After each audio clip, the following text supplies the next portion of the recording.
ख्रिस्तामध्ये माझ्या प्रिय भाविकांनो, विश्वास, एखाद्या व्यक्तीवरचा विश्वास कधी वाढत असतो जेव्हा आपण त्या व्यक्तीला अगदी जवळून ओळखत असतो, जेव्हा आपलं त्या व्यक्तीच्या हृदयामधील स्थान फार महत्त्वाचं असते, जेव्हा ती व्यक्ती आपल्या जीवनामध्ये घर करून बसत असते, तेव्हा आपला त्या व्यक्तीवरचा विश्वास प्रचंड असतो आणि त्या व्यक्तीसाठी किंवा त्या माणसासाठी आपण काहीही करण्यासाठी तयार असतो, कारण ती व्यक्ती, तो मनुष्य आपल्यासाठी एक खास व्यक्ती, एक महत्त्वाचा व्यक्ती किंवा आपल्या जीवनाचा, शरीराचा एक अविभाज्य भाग बनलेला असतो।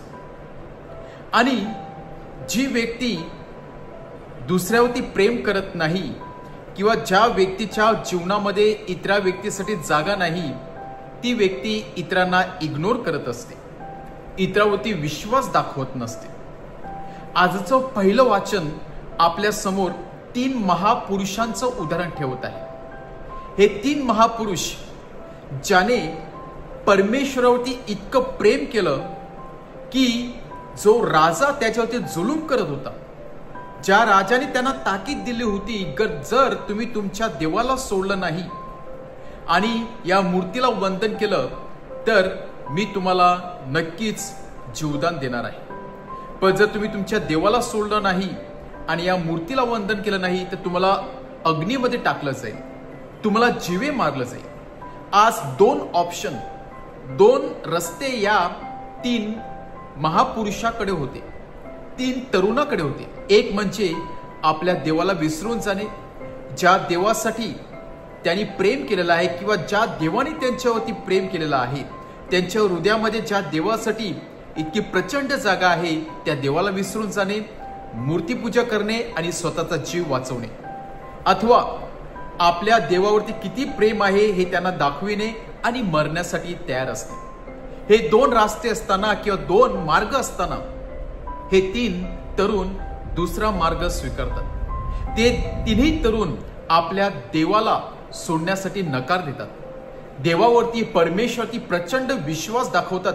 केवळ परमेश्वराच्या सानिध्यात असतानाच नव्हे तर परमेश्वरापासून दूर गेल्यानंतर सुद्धा, इतर पेगन देशामध्ये असताना सुद्धा राजासमोर परमेश्वर कोण आहे याची साक्ष देतात आणि त्या 3 तरुणांना त्या अग्नीमध्ये टाकण्यात येते, परंतु त्यांचा बचाव परमेश्वर करत असतो।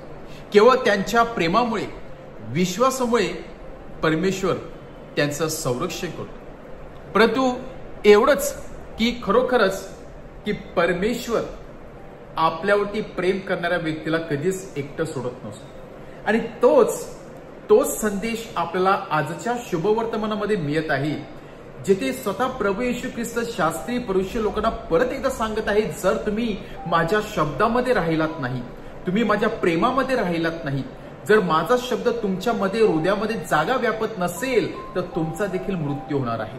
पण जर तुम्हाला स्वतःचं संरक्षण करायचं आहे, तुमच्या स्वतःचा जीवाचं समर्पण करायचं आहे, आत्मरक्षण करायचं आहे, तर नक्कीच तुम्हाला प्रभू येशूला तारणारा म्हणून स्वीकारावं लागेल, तारणारा म्हणून त्याचा एक्सेप्ट करावं लागेल। परंतु शास्त्री आणि परुष लोक प्रभू येशू ख्रिस्तावरती विश्वास ठेवत नाही आणि म्हणून त्यांच्या पापामुळे त्यांचा नाश होणार आहे असं प्रभू येशू ख्रिस्त सांगत आहे। खरोखरच जर आपण प्रभू येशू ख्रिस्तावरती विश्वास ठेवत असेल आणि त्याच्यावरती प्रेम करत असू तर नक्कीच आपण परमेश्वराच्या आज्ञा पाळल्या पाहिजे, आपण त्याच्या शब्दामध्ये राहण्याचा प्रयत्न केला पाहिजे। आणि विश्वास कशाने वाढतो? विश्वास परमेश्वराचा शब्द ऐकण्याने, त्याच्या प्रेमामध्ये राहण्याने, त्यांच्याशी विश्वासू राहण्याने आपला अधिक विश्वास वाढत असतो। आणि जेव्हा परिस्थिती येते तेव्हा खरा विश्वासू मनुष्य हा परमेश्वराला सोडत नसतो, तर खंबीरपणे उभा राहत असतो आणि त्याच्या पुढे मृत्यू देखील हार मारत असते।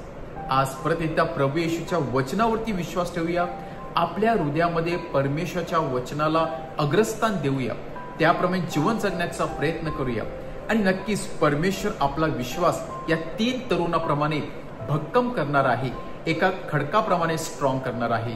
आमेन।